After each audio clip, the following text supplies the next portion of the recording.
So you finally get exactly what you want. Like you land that huge promotion, or you buy that sleek new phone you've been eyeing for months, or maybe you just hit some massive personal milestone. Right. And you expect this lasting wave of joy, but then a week later you realize you were not actually any happier. You were right back where you started. Yeah, it's a uniquely frustrating human experience, honestly. I mean, our brains are just incredibly efficient at getting used to high pleasure situations. It is this biological mechanism called hedonic adaptation. Which is exactly what we are trying to hack today. Hmm. So welcome back. This is episode 2 in our series diving into Dr. Daniel Amen's book, You Happier. And we're figuring out why our brains seem, well, hardwired for dissatisfaction. Exactly, and how we can actually rewrite that script biologically. But, we really have to start by looking at the manufactured version of happiness we are constantly sold. Oh, yeah, for sure. Like, take fast food, for example. It is literally bioengineered to spike your dopamine levels, so you feel fantastic for about 20 minutes. Until the crash hits. Right, exactly. Because it's completely devoid of actual nutrients, it leads directly to a miserable physical and emotional crash. And it is the same thing with wealth. I mean, we are told relentless accumulation is the ultimate goal. Yeah, more is always better. That's the myth. But the data clearly shows that money really only moves the happiness needle up to an income of about $75,000 a year. Okay, wait. I know a lot of people listening are probably thinking, 75,000. Have you seen the price of groceries lately? Oh, fair point. Definitely. I mean, adjusting for modern inflation, yeah, that exact number might wobble a bit. Right. But the underlying principle holds absolutely true. Once your basic survival and comfort needs are met, the emotional return on investment for every extra dollar you earn just plummets. Hold on, though.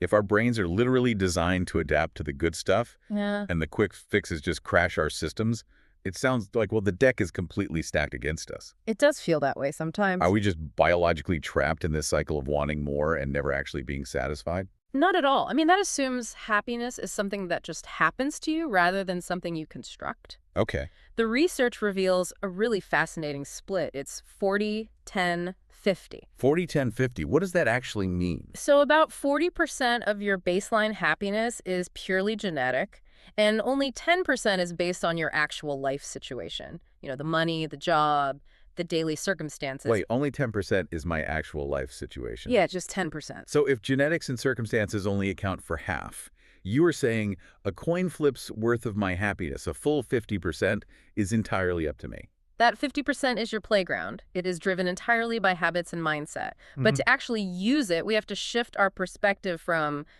abstract feelings to physical reality. Ethical brain? Yes.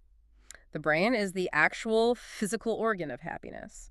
When you optimize the physical functioning of the organ, your emotional state follows. Oh, okay. Like in a nourishing environment, meaning good nutrition, hydration, proper blood flow, your brain can actually grow up to 700 new brain cells every single day. 700 new cells a day. Every single day. So a healthier physical brain actually gives you the mental bandwidth to step back and observe your stress, rather than just drowning in it. That is the exact bridge we need to cross.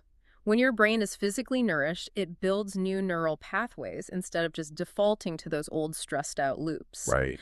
Because your baseline brain function impacts your thoughts, which create your feelings, which then dictate your behaviors.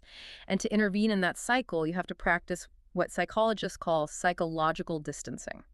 Which makes sense. Yeah. I actually like to think of an anxious mind like having an intrusive, hyperactive roommate who just follows you around all day, constantly criticizing everything you do. Oh, I love that. I mean, you would never tolerate a real physical person talking to you like that, No, you'd kick them out. That roommate analogy is perfect because psychological distancing is just the act of putting a firm boundary between you and the thoughts happening to you. Right. Dr. Amen applies this in his own life beautifully.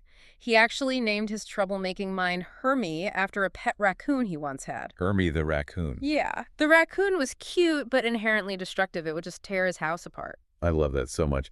So, okay, here is your micro habit for today. Give your own inner critic a silly, non-threatening name. Make it something completely absurd. Yes, do it today. But how does that actually work? Like, does giving it a silly name really fix the problem? It actually does, and it's because of the biological mechanics.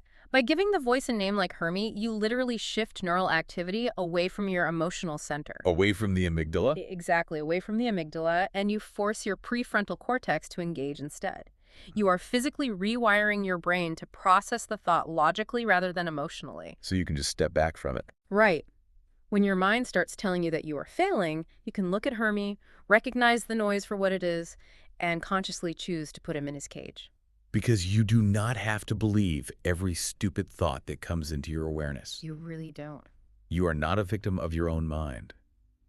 When you separate your identity from the passing noise of your thoughts, you regain the power to dictate your own emotional reality. And think about it. If you can name your inner critic today, what happens tomorrow when you start realizing that your moments of joy are not just fleeting emotions, but physical structures you are actively building in your mind? It is incredibly powerful. It is time to take back control of your mental environment. That hyperactive roommate does not hold the lease anymore. They are evicted. Absolutely.